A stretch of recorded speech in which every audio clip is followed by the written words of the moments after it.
যদি সাঁতার কেটে আসতে পারে মুসলমান হয়ে যাব। আল্লাহ রাহমাতুল আলামিন নদীর ওই পারের পাথরের দিকে তাকালেন, বললেন এ পাথর আল্লাহর হুকুমে তুমি এই পারে চলে আসো। পাথরটা থরথর করে কাঁপা শুরু করলেন। সুবহানাল্লাহ বলবেন না? পাথরের কম্পন শুরু হয়ে গেল। আল্লাহ রাব্বুল আলামিন পাথরের সাঁতার কাটবার সিস্টেম জারি করে দিলেন। পাথরটা দেখা যায় সাঁতার কাটতে কাটতে নদীর এপারে চলে আসছে। সুবহানাল্লাহ। সাঁতার কাটতে এবার আসার পরে ক্ষান্ত হয় নাই।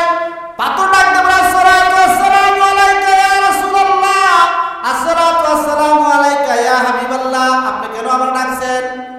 আপনি কি অপরাধ করেছি? তুমি কোনো অপরাধ করো নাই। ইকরামা বলছে তোমাকে ডাক দেওয়ার জন্য আমি ডাকলাম।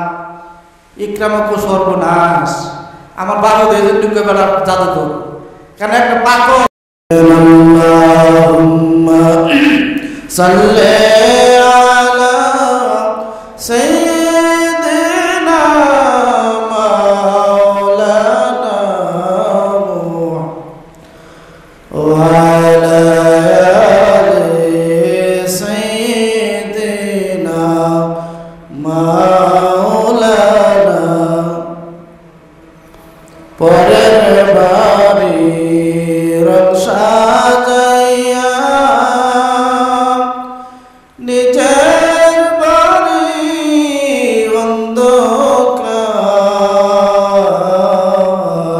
অন্ধকার, থাকবে না তোর বাহানা, যাইতে হবে গুরের পার। আল্লাহুম্মা সাল্লি আলা সাইয়্যিদিনা মুহাম্মাদ ওয়া আলা সাইয়্যিদিনা মাওলানা। লা ইলাহা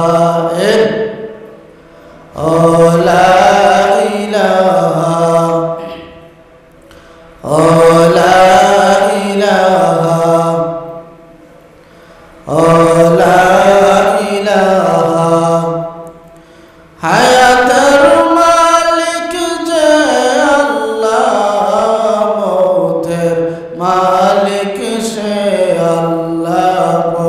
লা ইলাহা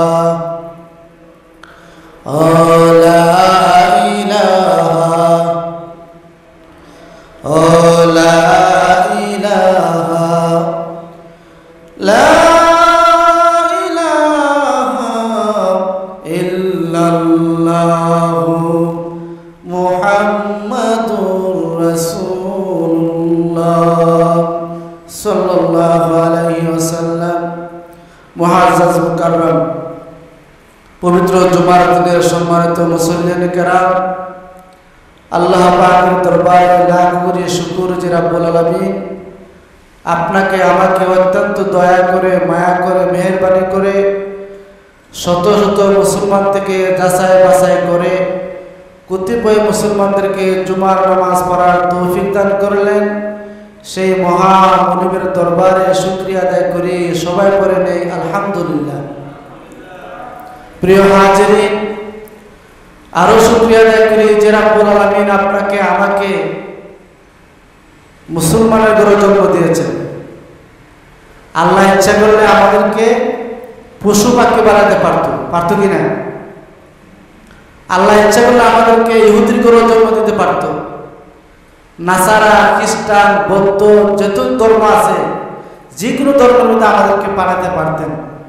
আল্লাহর একান্ত দয়া এবং মায়ার বিনিময়ে আপনাকে আমাকে মুসলমানের ঘরে জন্ম দিয়েছেন। এই জন্য আবার বলি আলহামদুলিল্লাহ।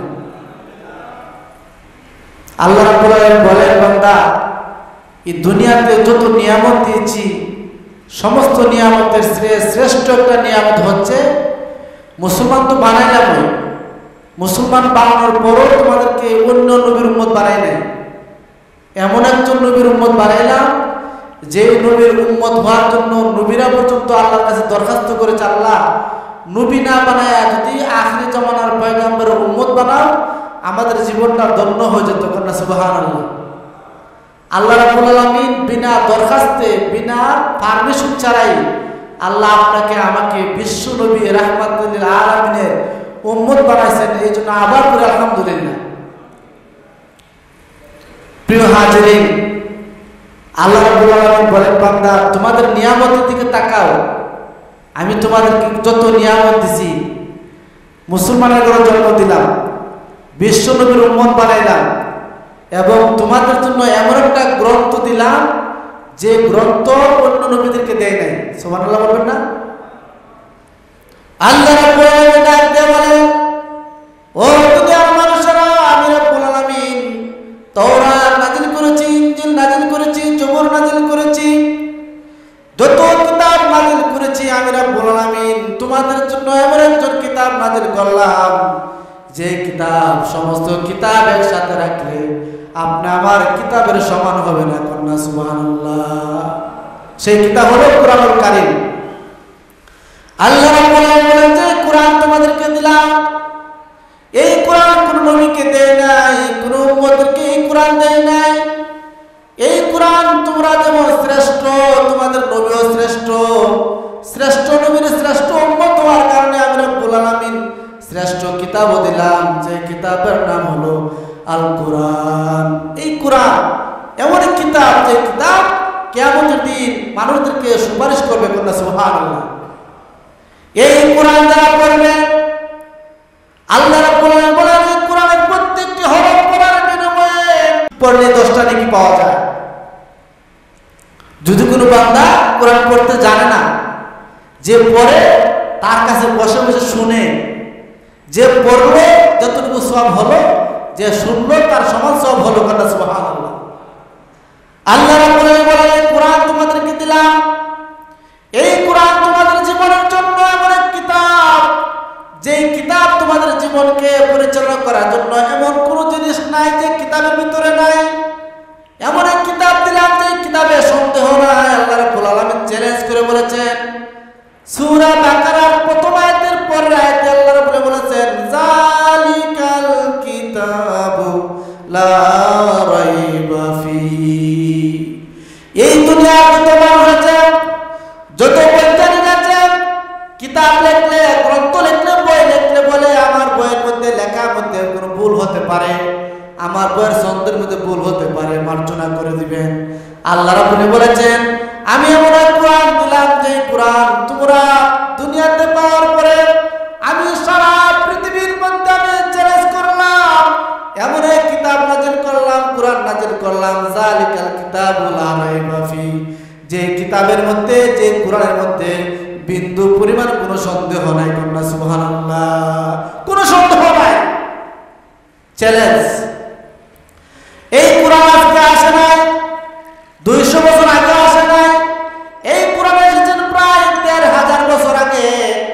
আল্লাহ রাব্বুল আলামিন 1500 বছর আগে কোরআন, প্রায় 1500 বছর পার হয়ে গেল। কত বৈজ্ঞানিক আসলো, কত মানুষ চলে গেল, আজ পর্যন্ত কত কোনো মানুষ চ্যালেঞ্জের মোকাবেলা করতে পারে নাই। এই কোরআনের মধ্যে একটা ভুল ধরতে পারে নাই, এই কোরআনের একটা হরফ ভুল ধরতে পারে নাই। যারা কোরআন ভুল ধরতে গিয়ে এসেছিলেন, তারা কোরআন পড়ে পড়ে লাস্টে মুসলমান হয়ে গেছে। সুবহানাল্লাহ। এই কোরআনে ভুল নাই। তারা অনেক চেষ্টা করেছে ভুল ধরার জন্য, কিন্তু আল্লাহ তো চ্যালেঞ্জ প্রথমেই করেছে, যালিকাল কিতাবু লা রাইবা ফিহি। এই কিতাবের মধ্যে বিন্দু পরিমাণ সন্দেহ করা যাবে না, এই কিতাবের মধ্যে কোনো ভুল নাই। চ্যালেঞ্জ। এই আল্লাহর চ্যালেঞ্জকে সব বৈজ্ঞানিক 1500 বছর পরে পর্যন্ত রিসার্চ করতে করতে যারা কোরআন রিসার্চ করেছেন, গ্রীষ্মচন্দ্রদেব কোরআনের তরজমা করেছেন। উনি বলেছেন একজন হিন্দু মানুষ ছিলেন, এই কোরআন তরজমা করতে গিয়া উনি সারা কিতাব পড়েছেন। আল্লাহ রাব্বুল বলেছেন, এই কিতাবের প্রথম যে হরফ দিয়ে শুরু করলাম, সে হরফটার নাম হলো বা। বিসমিল্লাহ দিয়ে শুরু করলাম। সর্বশেষ সূরা নাস, মিনাল জিন্নাতি ওয়ান নাস, সর্বশেষ আল্লাহ রাব্বুল আলামিন বলেন একটা হরফ দিলাম সিন। আল্লাহ বলেছেন কোরআনের প্রথম হরফ নাম বা, লাস্টের হরফ নাম সিন। এই বা এবং সিন একত্রিত করলে হয়ে যাবে বাস। বাস মানে এনাফ, বাস মানে যথেষ্ট। আল্লাহ বলেন এই কোরআনের প্রথম থেকে শেষ পর্যন্ত কোনো মানুষ যদি আমল করে, তার জীবনটা যথেষ্ট হয়ে যাবে মুক্তির জন্য, তার জীবন যথেষ্ট হয়ে যাবে জান্নাতে যাওয়ার জন্য। কারণ কোরআনের ভিতরে তার জীবনের যা কিছু দরকার সব কিছু দিয়ে আমি কমপ্লিট একটা কোরআন নাযিল করেছি। সুবহানাল্লাহ, কমপ্লিট কোরআন। আল্লাহ রাব্বুল আলামিন 5 খানা যথেষ্ট দিয়ে বুঝাইলেন। সূরা ফাতিহার পরে সূরা বাকারা দিলেন। বাকারা তো গুরু, বাকারা মানে গাভী, গুরু দিয়ে আল্লাহ বলেন আমি প্রথম সূরাটাই সবচেয়ে বড় সূরা, সূরা বাকারা। এই কোরআনের মধ্যে সবচেয়ে বড় সূরা সূরা বাকারা। শুরু করলাম গুরু দিয়া, শেষ করলাম মানুষ দিয়া। মিনাল জিন্নাতি ওয়ান নাস মানে মানুষ। মুফাসসিরিন কেরাম বলেছেন আল্লাহ রাব্বুল আলামিন দুনিয়াতে কত নাম আছে, সমস্ত নাম না দিয়া গুরু কেন দিলেন? প্রথমটাই শুরু করলেন গুরু দিয়া। গুরুর জ্ঞান আসেনি? কথা কেন? গুরুর জ্ঞান আছে? নাই। গুরু কথা বলতে পারে? গুরু আচরণ বুঝে? গুরু বুঝে না। গুরু গুরু সিংহে লড়াই করলে গুরু লড়াই লাগে, একে অপরকে মারে, তাদের জ্ঞান বুদ্ধি নাই, তারা হলো মূর্খ, কোনো জ্ঞান বুদ্ধি না থাকার কারণে। আল্লাহ রাব্বুল আলামিন বলেন এই গুরু দিয়ে আমি এটা বোঝানোর চেষ্টা করেছি দুনিয়াতে যারা মানুষ আছে গুরু মার্কা মানুষ। গুরু মার্কা মানুষ তাদেরকে বলা হয় তারা দুনিয়ার জ্ঞান নাই, কোরআনের জ্ঞান নাই, ইসলামিক জ্ঞান নাই, দুনিয়াতে খায় আর ঘুমায়। আছে না নাই? অনেক মানুষ আছে খায় আর ঘুমায়, দুনিয়ার কোনো খবর রাখে না। আল্লাহ ওই রকম মানুষ যদি কোরআনের প্রথম দিয়া শুরু হয়ে যায়, কোরআনের ভিতরে প্রবেশ করে গুরু হইয়া প্রবেশ করবে, আমি রাব্বুল আলামিন একজন সুন্দর একটা মানুষ বানায়া বাহির করব। কোন সুবহানাল্লাহ। মানে আদর্শহীন, চরিত্রহীন, প্রশুদ্ধ জীবন মানুষ আচরণ করে, ওই রকম মানুষ যদি কোরআনের স্পর্শ আসে, কোরআনে প্রবেশ করবে গুরুর মতো আর বাইর হবে মানুষের মতো। কথা সুবহানাল্লাহ। মানে একজন স্বচ্ছ মানুষ হিসেবে বাড়ি হবে। আল্লাহ রাব্বুল আলামিন বলেন এই কোরআনের পাশে যারা এসেছে, যারা ছিল তারা এই কোরআনের সংস্পর্শে আসার কারণে তারা হয়ে গেল হিরো। কন্যা সুবহানাল্লাহ। যে হযরত ওমরের কথা একদিন বলেছিলাম, হযরত ওমর সবচেয়ে বড় কট্টর কাফের ছিলেন, অনেক ক্ষমতা ছিল, প্রভাবশালী ছিলেন। আল্লাহ নবী রাহমাতুল আলামিন দোয়া করেছেন রাব্বুল আলামিন এই মক্কাতে ইসলাম প্রচার করতে গেলে দুইজন ওমরের দরকার। তো যেকোনো একজন, হয়তো একজন আবু জাহেল অথবা একজন ওমর, দুইজনের কাছে তুমি যে কোনো একজনকে আল্লাহ তুমি কবুল করে ইসলাম প্রচার করতে গিয়ে। কারণ আমি একা প্রচার করা সম্ভব হবে না। আল্লাহ রাব্বুল আলামিন আবু জাহেলের দোয়া কবুল করলেন না, হযরত ওমরের দোয়া কবুল করলেন। ইসলামের জন্য হযরত ওমরকে আল্লাহ কবুল করেছে। কন্যা সুবহানাল্লাহ। যে ওমর রাস্তাতে হাঁটলে শয়তান হাঁটতো না, সুবহানাল্লাহ বলবেন না? যে ওমর রাস্তাতে হাঁটলে জঙ্গলার বাঘ 1 কিলোমিটার দূর থেকে যদি দেখছে যে ওমর আসতেছে, জঙ্গলার বাঘ লেজ দিশি দিয়া অন্য রাস্তায় চলে গেছে। কন্যা সুবহানাল্লাহ।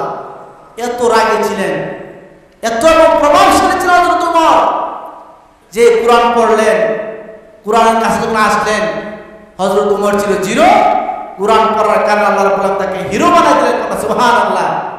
আল্লাহ নবী বলেছেন আনা খাতামুন নবিয়্যিন লাকানা ওমর, আমি হলাম শেষ নবী। যদি নবী থাকার কোনো সুযোগ থাকতো আর নবী হওয়ার সুযোগ থাকলেই হযরত ওমর নবী হয়ে যেতেন। কন্যা সুবহানাল্লাহ। যেহেতু আনা খাতামুন নবিয়্যিন, আমি নবী শেষ নবী, আর নবী আসতে পারবে না, এই জন্য ওমর নবী হতে পারে নাই। কত বড় যোগ্যতাশীল মানুষ ছিল হযরত ওমর। আমার বন্ধুরা, হযরত ওমর নবীর কাছে যাওয়ার আগে বলতেন মক্কার কাফিরের লিডারেরা, উতবা সাইবা মুগীরা, যত বড় বড় নেতা ছিলেন, তারা সিদ্ধান্ত নিয়ে নিলেন যে মুহাম্মদ সাল্লাল্লাহু আলাইহি সাল্লামের গলা কাটতে পারবে, গলা কাটার পরে মাথাটা নিয়ে আসতে পারবে, তাকে লক্ষ টাকার ইনাম দেওয়া হবে, পুরস্কার দেওয়া হবে। হযরত ওমর দাঁড়ায় বলেন আমি প্রস্তুত, আমার দ্বারা সম্ভব। আল্লাহ নবীর গলা কাটার জন্য হযরত ওমর হাতে তরবারি নিলেন, নিয়ে ঘর থেকে বাইর হয়ে গেলেন। এবার মনের মধ্যে খুব ক্রোধ, 1 লক্ষ টাকার ইনাম পাবে, পুরস্কার পাবে। হযরত ওমর রাস্তা দিয়ে হাঁটা শুরু করলেন। প্রতিমধ্যে একজন কৃষক জমিনে হাল চাষ করতেছে, মুরব্বী মানুষ। এবার ওমরকে দেখে বলেন ওমর কোথায় যাও? কইও না, আজকে কল্লা কাটবার জন্য যাইতেছি। কার মাথা কাটার জন্য? আব্দুল্লাহর ছেলে মুহাম্মদ সাল্লাল্লাহু আলাইহি সাল্লামের কল্লা কাটবো। তো দূর মিয়া, কার কল্লা কাটবা তুমি? তুমি তোমার ঘরের খবর লাগছনি? ঘরের খবর মানে তুমি যার মাথা কাটার জন্য যাচ্ছ, ওই নবীর উম্মত তোমার বোন হয়ে গেছে। তোমার বোনের খবর রাখো আগে, দেখো তোমার বোনে ওই মুহাম্মদ সাল্লাল্লাহু আলাইহি ওয়াসাল্লামকে অনুসরণ করতেছে, আগে ঘর সামলাও তারপরে মাথা কাটো। ওমর তো আরো রেগে গেলেন। চিন্তা করছো আমি যাই মুহাম্মদের গলা কাটার জন্য, আর আমার বোন বলি মুহাম্মদের ধর্ম পালন করে, তাহলে আগে ওইখানে যাওয়ার আগে আমার বোনকে আগে সাজ করি। হযরত ওমর তার বোনের বাসায় চলে গেলেন। বোনের বাসায় গিয়ে থেকে দরজা লাগানো, ভিতরে কি গুনগুন শব্দ আসতেছে, গুনগুন শব্দ শোনা যায়, কি সুন্দর মধুর সুরের আওয়াজ। দরজা নক করলেন, নক করার পরে দরজা খোলার পরে দেখা যায় উমরের বোন বসে বসে আল্লাহর কোরআন পড়তেছে, কন্যা সুবহানাল্লাহ। আরো বিগার রাগো এক বেড়ে গেল। চিন্তা করছো আমার বোনে কোরআন পড়ে আর নবীর ধর্ম মানে, আর আমি নবীর মাথা কাটতে যাই। এবার বোনকে বললেন তুমি কি পড়তেছো? আমি রাহমাতুল আলামিনের যে গ্রন্থ আল কোরআন সেই কোরআন পড়তেছি। তুমি জানো না আমার বোন হওয়ার পরে তুমি এই ধর্ম কেন গ্রহণ করলা? ভাই আপনি তো বুঝবেন না আমি কেন ধর্ম গ্রহণ করেছি। তুমি এই মুহূর্তে ধর্ম ছেড়ে চলে আসো। হযরত ওমর বললেন ভাইজান, এমন এক গ্রন্থ আমার কাছে আছে, যে কোরআন আছে, যে কালিমা পড়েছি, এই কালিমার বিনিময়ে যদি আমার জীবনও চলে যায় তারপরে বিন্দু পরিমাণে কালিমা থেকে সরতে পারবো না। কেন সুবহানাল্লাহ। ওমর এবার মার শুরু করলেন, বোনেরে মার শুরু করলেন, এমন মার শুরু করলেন বোন ক্লান্ত হয়ে মাটিতে পড়ে গেল। মাটিতে পড়ে যাওয়ার পরে তারপরে বলেন এখনো সময় আছে, তুই ধর্ম ছেড়ে দে, আব্দুল্লাহর ছেলে মুহাম্মদ সাল্লাল্লাহু আলাইহি ওয়াসাল্লাম ধর্ম তুই ত্যাগ করে দে, আমার ধর্ম দেখ তলোয়ার নিয়ে আসছি আজকে আব্দুল্লাহর ছেলেকে মানে মারার জন্য। এবার বলেন ভাইজান সম্ভব না, আমার কাছে যে গ্রন্থ আছে, যে কোরআন আছে আমার কাছে পড়তে ভালো লাগে, তুমি পড়ে দেখো তোমার কাছেও ভালো লাগবে। তুই কোস কি এটা সম্ভব না আমার দ্বারা পড়া।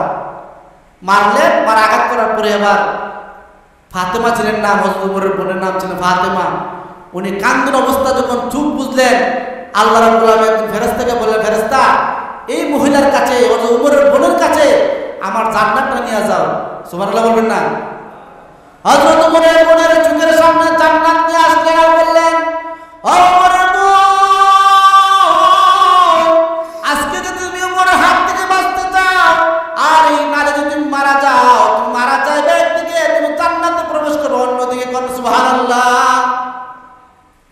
আর যদি তাকে মেনে নাও তো জাহান্নামে যেতে হবে। উনি মুস্কি মুস্কি হাসতেছেন। উমর কয়ে তোমার মারলাম, সে হাসে, তার মার বন্ধ করে দিলেন। পরিবর্তন হয়ে গেল, মার বন্ধ হয়ে গেল। হযরত ওমর বললেন, বোন তোর এত মারলা, তুই আবার মুস্কি হাসস, কারণ কি? এটা বলা যাবে না, কোনা তুই আমার কাছে বল। বলতে গেলে আগে গোসল করেন। এবার বোনের সুর পাল্টাই গেলেন, এতক্ষণ যাই চিন্তা করছে রিকোয়েস্ট করছে, এখন আর রিকোয়েস্ট নাই। বললেন ভাই আপনি যে পবিত্র আছেন না পাক অবস্থা আছেন আপনি অপবিত্র, আপনার কাছে বলা যাবে, আপনি আগে গোসল করেন। গোসল করলেন, করার পরে বললেন তুই কি জন্য হাসলি?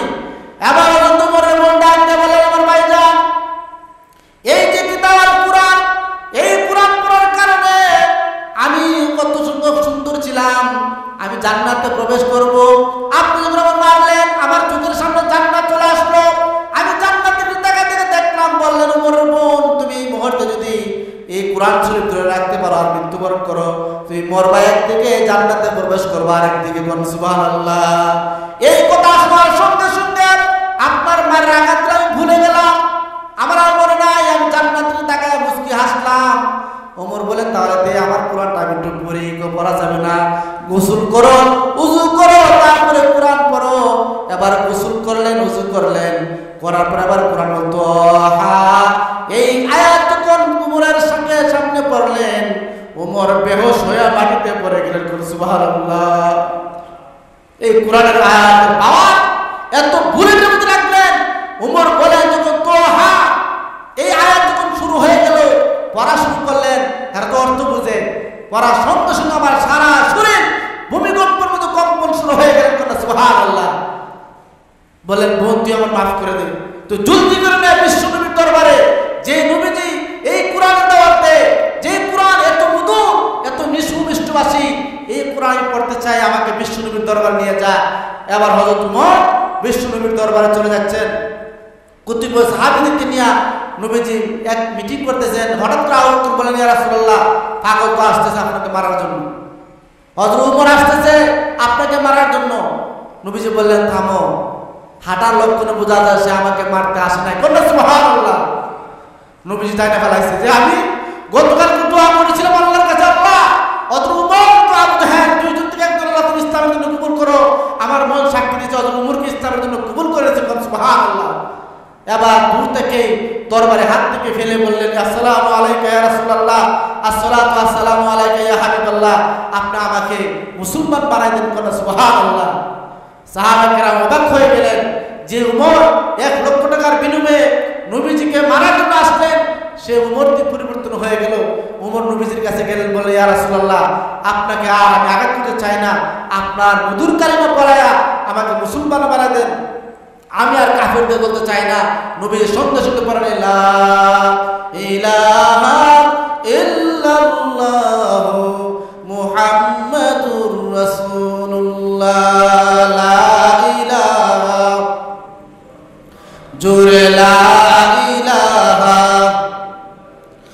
ও লা ইলাহা, লা ইলাহা ইল্লাল্লাহু মুহাম্মাদুর রাসূলুল্লাহ সাল্লাল্লাহু আলাইহি সাল্লাম। আমার ভাইরা, ওমর কালিমা পড়ে মুসলমান হয়ে গেলেন। এবার ওমর কি ঘোষণা দেয় শুনেন। ওমর আবার তরবারটা হাতের মধ্যে নিলেন, বললেন, ইয়া রাসূলুল্লাহ, ইয়া হাবিবাল্লাহ, এতদিন আপনি গোপনে গোপনে কালিমা দাওয়াত দিয়েছেন, ইসলামের কথা গোপনে বলেছেন, আজ থেকে আমি ওমর বললাম আর গোপনের আর চলবে না, আজ থেকে ইসলামের দাওয়াত মক্কার জমিনে সরাসরি চলবে। সুবহানাল্লাহ। নবীজি খুশি হয়ে গেলেন। নবীজি হাঁটা শুরু করলেন, ওমর তরবারের হাতে নিয়ে বললেন, এই মক্কাবাসীরা, এমন কে আছো মার বুক খালি করতে চাও, আমার তরবারের নিচে আসো। আজ থেকে ঘোষণা দিলাম, এই মক্কার জমিনে মুহাম্মদ সাল্লাল্লাহু আলাইহি সাল্লামের ধর্ম ইসলাম, প্রকাশ্যে ইসলামের দাওয়াত চলবে। সুবহানাল্লাহ। মানছে লাইন করে বললে, আই সুবহানাল্লাহ, যে লোকটা বিষ্ণুনবীর বিরোধিতা ছিল, ওমর যেহেতু কালিমার পক্ষে চলে গেছে, মুহাম্মদের পক্ষে চলে গেছে, আর আমাদের আর রেহাই নাই। হযরত ওমর বলে, আজ থেকে প্রকাশ্যে মক্কাতে আযান দেওয়া শুরু করলেন। হযরত ওমর আযানের প্রতিধ্বনি শুরু করলেন। এবার চতুর্দিকে উতবা, সাইবা, মুগিরা, বড় বড় নেতারা, লিডাররা আইসা অবাক হয়ে গেলেন, কি রে ওমর কেমনে কি হয়ে গেল। একজন একজন বলাবলি করে, ওমরের মনে জাদু করছে। নাউজুবিল্লাহ বলবেন না, ওমরের মনে হয় জাদু করছে, জাদু ছাড়া এমন এক ব্যক্তির ইসলামের পক্ষে কেমনে নেয়, এটা তো বিশ্বাস করার মতো না। ওমর বলে, জাদু নয়, এই আল্লাহর কালাম, এই কোরআন তো আমার সামনে পড়া হচ্ছে, এই কোরআনের আওয়াজে, কোরআনের মধুর সুরে আমাকে পাগল বানাইছে। সুবহানাল্লাহ। মিয়া কোরআন তো পড়েন না, কোরআনের মধ্যে বুঝবেন কেমনে? আল্লাহ রাব্বুল আলামিন বলেন, এই কোরআন এমন একটা সুন্দর ভাবে আল্লাহ রাব্বুল আলামিন বলেছেন, ওয়াশ-শামসি ওয়া দুহাহা ওয়াল কামারি ইযা তালাহা ওয়ান নাহারি ইযা জাল্লাহা। সব শব্দের মধ্যে মিল, একের পর এক মিল আছে। সুবহানাল্লাহ। কালামে পাকের কত মুজিজা। আল্লাহ রাব্বুল আলামিন বলেন, বান্দা, এই কোরআনের পাশে আসার কারণে উমরের দাম বেড়ে গেল। দুনিয়াতে যারা এই কোরআনের সঙ্গে থাকবা, কোরআন বেশি বেশি করে পড়বা, কোরআন আমল করবা, উমরের যেরকম দাম বেড়ে গেছে, এই দুনিয়াতে কোরআন পড়ার কারণে আল্লাহ তোমার দামও বাড়াই দেবে। সুবহানাল্লাহ। অনেক কোরআন পড়ি না, বছরের রমজান মাস আইলে হঠাৎ করে কোরআন শরীফ থাকতে নামায় শুক্রবার কিছু পরে ফিরে আবার থামায়, আবার ওই জায়গায় রেখে দেয়। রোজার মাস রোজা শেষ, কোরআন পড়াও শেষ। অনেক মুসলমান আছে কোরআন পড়া বইলা ফেলাইছে, আছে না নাই? জিজ্ঞাসা দেখবেন, এই কোরআন আপনাকে অভিশাপ দেবে, এই কোরআন আপনাকে অভিশাপ দেবে, বলবে আল্লাহ তার দর। কারণ সে আমাকে তেলাওয়াত করছিল, আমার পড়ছিলেন, তারপরে সারা জীবন আমার পড়ে নাই, সে ভুলে গেছে। এই কোরআন অভিশাপ দিলে কিয়ামতের দিন বাঁচার উপায় নাই। আর যারা কোরআন পড়ে, সে হাসরের দিন কোরআন বলে, আল্লাহ আমার সঙ্গে আমার বন্ধু মানুষ, এ আমার দুনিয়াতে সবসময় পড়ছে, আল্লাহ আমি কোরআন যদি জান্নাতে যাই, জান্নাতি কিতাব, আমি তারে ফেলাই যাব না, আমার কোরআনের সঙ্গে সঙ্গে তারা আমার সঙ্গে দিয়া দেব না। সুবহানাল্লাহ। এবার ওমর মুসলমান হওয়ার পরে কালিমা প্রকাশে শুরু হয়ে গেল। এবার উতবা, সাইবা, মুগিরা যারা আছেন বড় বড় নেতা লিডার, তারা চিন্তা করলেন এখন তো একটা বদনাম তুলবার দরকার। কারণ উমর যদি এই দলের মধ্যে চলে গেছে, তাদের দল আস্তে আস্তে বড় হয়ে যাবে। তাদেরকে একটা অপবাদ দেওয়ার দরকার। কি অপবাদ? তারা হলো জঙ্গিবাদ। কি অপবাদ? তারা হলো মৌলবাদ। আছে না নাই? সবাই কথা বলে আছে না নাই? এবার আল্লাহ নবী রাহমাতুল্লাহ আলাইহিকে মৌলবাদের তঙ্গা, জঙ্গিবাদের তঙ্গা দেওয়া শুরু করলেন। বলেন পাগল হয়ে গেল। এই পাগলের কাছে যারা যায় তারা পাগল হয়ে যায়। মানে উমর ছিলেন মারার জন্য, তার মারাবের বিনিময়ে সে মুসলমান হয়ে গেল। আল্লাহ রাব্বুল বলেন ইসলাম শুরু থেকে দুশমনী ছিল, আদৌ ইসলামের বিপক্ষে লোক আছে না নাই? এখনো বিপক্ষে আছে। আপনি সঠিকভাবে ইসলাম মাইনা দেখেন, দেখবেন আপনার বিরুদ্ধে অভাব নাই। বিভিন্ন তার ট্যাগ লাগাতে আপনাকে মৌলবাদী, জঙ্গিবাদী, অগ্রবাদী, কতবাদী লাগাতে আপনার পিছনে। এর মূল হচ্ছে এদের মতলব বালানা। ঠিক না বলেন? এদের মতলব বালানা। আল্লাহ রাব্বুল আলামিন উমরকে ইসলামের জন্য কবুল করলেন। নবীজি দাওয়াত দেওয়া শুরু করলেন। এবার আবু জাহল বললেন, ভাতিজা তোমার হাত তো বেশি বালানা, তোমার দল বড় করতেছো, তোমার আবার কিছু পরীক্ষা করার দরকার। আবু জাহলের একটা ছেলে ছিলেন ইকরামা। আবু জাহলের একটা ছেলে ছিল, নাম ছিল ইকরামা। নবীজি হঠাৎ করে একটা নদীর পাড়ে গিয়া উম্মতের কথা মনে হইয়া চুকির ফানে ফেলায় কাঁদতেছেন। কান্দার পরে ইকরামা নবীজির কাছে গেলেন, বললেন, ও আব্দুল্লাহ বিন মুহাম্মদ সাল্লাল্লাহু আলাইহি সাল্লাম, তুমি তো ভালো মানুষ, তোমার বিরুদ্ধে আমার বাবা এভাবে লাগছে কেন? তোমার বাবা এটা মানতে রাজি না। তো এক কাজ করো, আমি তো তার ছেলে, আবু জাহলের ছেলে।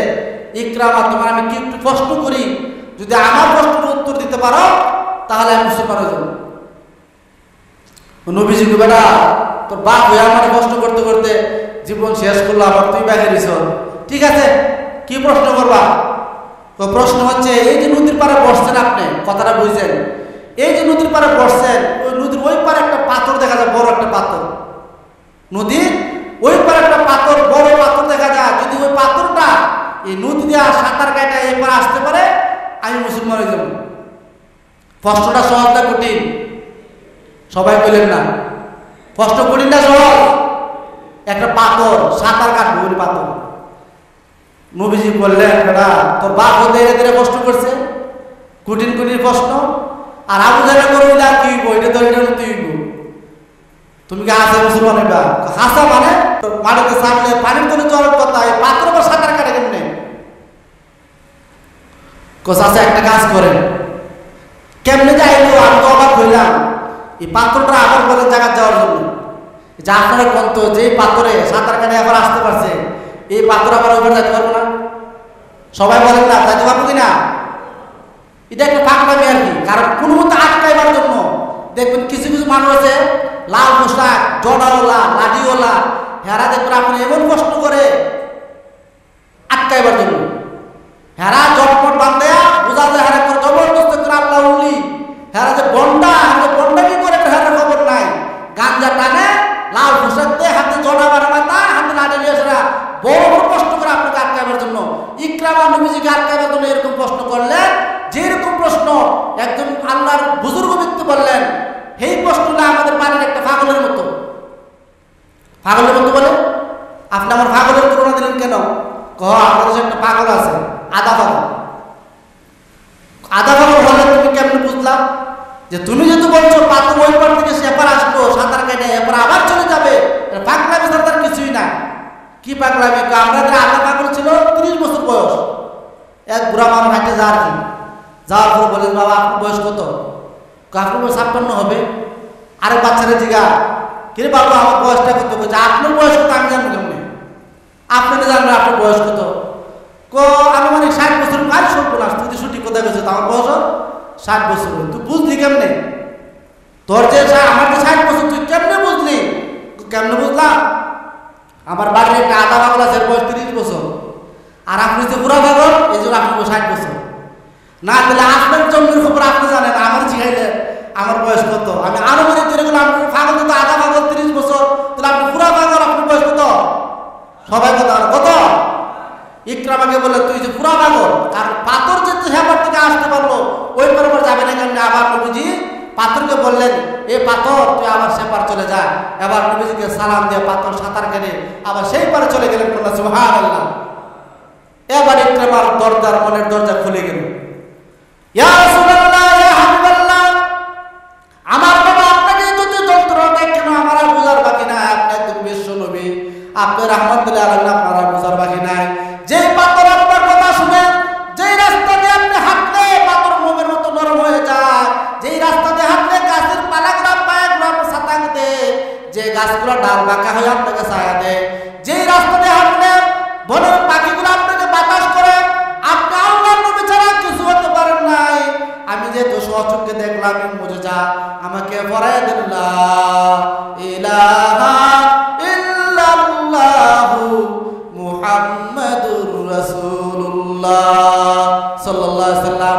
ইয়া রাসূলুল্লাহ, ইয়া হাবিবাল্লাহ, আপনি তো সত্য নবী, কারণ নবী ছাড়া এই মুজিজা কেউ দেখাইতে পারবে না, আমাকে মুসলমান বানায় দেন। আবু জাহেল কানে চলে গেল। আবু জাহেল বললেন, ও আমার সন্তান, আমার ঘরে জন্ম নিয়ে তুই বুঝি মুহাম্মদ সাল্লাল্লাহু আলাইহি সাল্লামের ধর্ম গ্রহণ করলি। এবার আবু জাহেল বললেন, ভাতিজা, তুমি তো আস্তে আস্তে তোমার দল বড় করতেছো। দল বড় করে কে দিয়া? কুরআন দিয়া। এই কুরআন যত জায়গা লাগে সব জায়গায় পবিত্র হয়ে যায়। এই কুরআনের উপর যে একটা কাপড় লাগান কিনা, কাপড় দিয়ে আমরা গিলাপ দেন কুরআনে।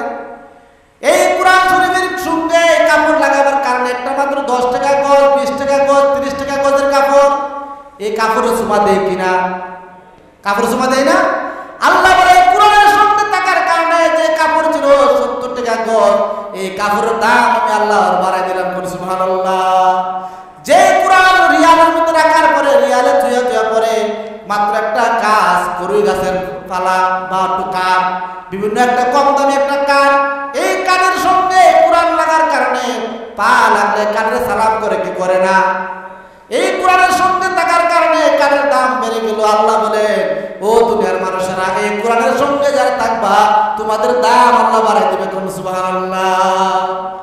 এই নবীজি এইভাবেই মানুষ দাওয়াত দিয়ে ইসলামের পক্ষে বাড়াইতেন। হঠাৎ করে আবু জাহেল গো, ভাতিজা, একটা কাজ করো। কি? আমার মনে চায় না, কষ্ট করতাম তোমারে, এই কষ্ট না লেগে আমার মনে খাপ চাপকা, এখানে তোমার করতে পারি না। আবু জাহেলের নবীজি বললে, চাচা কত আর করবেন, আপনি সারা জীবন খালি প্রশ্ন করেন, মুসলমান তো হন না। তো ভাতিজা অনেক বুঝা বাহির হয়েছে, অনেক বুঝতে হবে, তারপরে হবে। কি বলেন?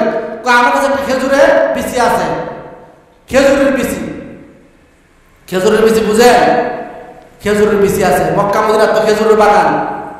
একটা খেজুরের বিচি হাতের মধ্যে নিলেন, নিয়ে বললেন, ভাতিজা, তুমি যে সত্যকার নবী হয়ে থাকো, আজকের পরীক্ষা পাস করলে বুঝবো তুমি সত্যকার নবী, মুসলমান হয়ে যাবো। চাচা আমি বালা করে জানি তুমি মুসলমান হইবে কিনা, কষ্ট কইরা বালাও। প্রশ্ন হলো যে খেজুরের বিচিটা তুমি এই মুহূর্তে মাটির মধ্যে লাগাইবা, রোপণ করবা, রোপণ করার পরে গাছ হবে, গাছ হওয়ার পরে এই মুহূর্তে খেজুর ধরবে, খেজুর ধরার পরে খেজুরটা পাকবে, পাকার পরে যদি আমার গাছ থেকে পেরে আমার খাওয়াইতে পারো, তাহলে মনে করবো তুমি সত্যকার নবী। সুবহানাল্লাহ বলতেন না? প্রশ্ন সহজ না কঠিন? আবার বলেন, কঠিন না সহজ? চিন্তা করছেন, একটা গাছ লাগাতে 21 দিন লাগে, গাছ মাটিতে ফুই দিতে 1 মাস লাগে, এরপরে বড় তার কয়েক বছর লাগে, কয়েক বছর পরে আবার খেজুর ধরবো, এরপরে আবার পাকবো, তারপরে খাইবো। এটা নগদে দেখাইতো। নবীজি কইলেন, চাচা কষ্ট আর ফ্রিজারে ভাবনা না, ভাই না তুমি তোমরা আটকাইতে পারবো না, তুমি আটকাইতে পারি না, আর তুমি ভুল বলে কুইলাম, এটা কিন্তু পারতাম না, তুমি এটা পারতাম না। নবীজি চুপ করে বুঝলেন। আল্লাহ রাব্বুল আলামিন জিবরাইলকে বললেন, জিবরাইল, আমার বন্ধুকে বলো, লা খাউফুন আলাইহিম ওয়ালা হুম ইয়াহজানুন। আমার বন্ধু যেন টেনশন না করে, চিন্তা না করে, ভয় না পায়। আমার বন্ধু হাত দিয়ে উসিলা করবে, বাকি কাজটা আমি আল্লাহ নিজে করে দেব। সুবহানাল্লাহ। গাছটার বিচির রোপণ করলেন, অটোমেটিক গাছ বড় হয়ে গেল। সুবহানাল্লাহ বলেন না? গাছ বড় হয়ে গেল, খেজুর অটোমেটিক ধরে গেল। আবু জাহেল গাছের দিকে মাটিতে তাকাইলেন, আবার উপর দিয়ে তাকাইতে খেজুর ধরে গেছে, খেজুরও পেকে গেল, লাল হয়ে গেল। নবীজি হাঁটতে পারলেন, পারে বলে, চাচা আবার খান। কোবাতে দেখাইতাম না, বেড়ে ওষুধ করবো। আরে ওষুধ করবো মানে এটা কি সম্ভব? খালি গাছ লাগাইলা, বিচের উপর করলা, অটোমেটিক গাছ হয়ে গেল। আবার কি করে তুমি বলতেছো খাওয়ার জন্য, এটা পেটে ওষুধ করবো? তোমার জাদু দিয়া কোনো গাছ বাড়াইছো, জাদুর খেজুর খাইলে আমার পেটে সহ্য করবে না। নাউজুবিল্লাহ। দূর আবু জাহেল, তুই মুসলমান হইবি না। এবার নবীজিরা এইভাবে বিভিন্নভাবে নবীদের পরীক্ষা করার পরে নবীজি প্রত্যেকটা পরীক্ষায় পাস করেছেন, আবু জাহেল ফেল করেছে। আল্লাহ বলেছেন, খাতামাল্লাহু আলা কুলুবিহিম ওয়া আলা সামিহিম ওয়া আলা আবসারিহিম গিশাওয়া ওয়া লাহুম আযাবুন আযীম। ও নবী, কার বুঝান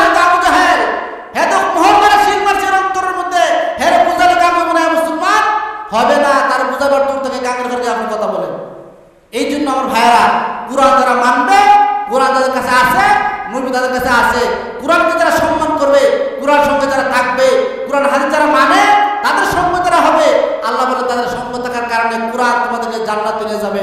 কন্যা সুবহানাল্লাহ। আমার প্রিয় ভাইরা, আসুন আমরা সবাই কোরআন যারা পড়ি আর আমরা পড়ি না, সবাই যদি একসাথে মিলেমিশে আল্লাহর কোরআনকে ধরে রাখতে পারবো। আমিন। ওয়া আখিরু দাওয়ানা আলহামদুলিল্লাহি রাব্বিল আলামিন।